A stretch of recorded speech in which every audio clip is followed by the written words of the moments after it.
Hello, welcome to my another short blog.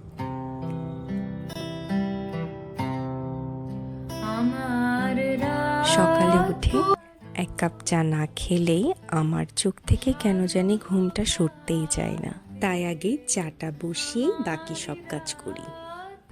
আর এই তো আমার চাটা রেডি হয়ে গেল। চায়ের রঙটা দেখেছো? মনটা একদম ভরে যায় এই রঙটা দেখে। যাব কাহার হাতে আমার রাত পোহালো। সকালের এই এক কাপ লাল চা, সাথে একটা বিস্কিট আর মুড়ি। আচ্ছা বলো তো, তোমাদের কার কার আমার মতো এরকম সাত সকালে উঠে এই চার নেশাটা আছে? চা খেয়ে বসে পড়লাম রান্নার আয়োজনে।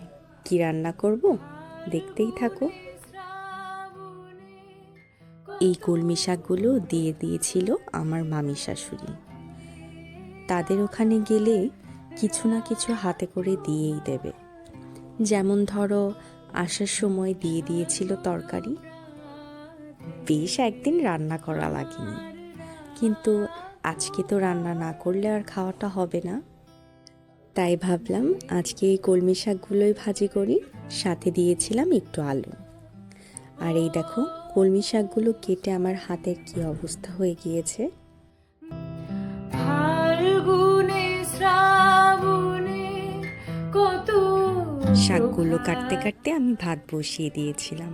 আর এই দেখো, আমার ভাতটাও প্রায় হয়ে এসেছে। চলো এইবার তরকারিটা রান্না করে ফেলি। এই কলিজাগুলো আজকে রান্না করব।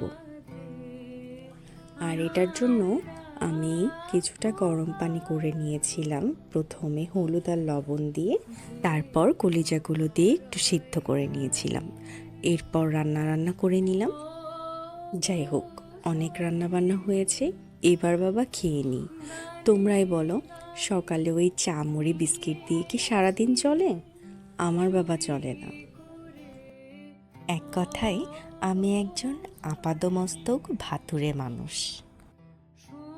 প্রথমে নিয়েছিলাম কলমি শাকটা ভাজি, আর বিশ্বাস করো অনেক মজা হয়েছিল। নিজের রান্না বলে বলছি না কিন্তু। এরপর একটু মুগ ডাল করেছিলাম, সেটা নিয়েছিলাম।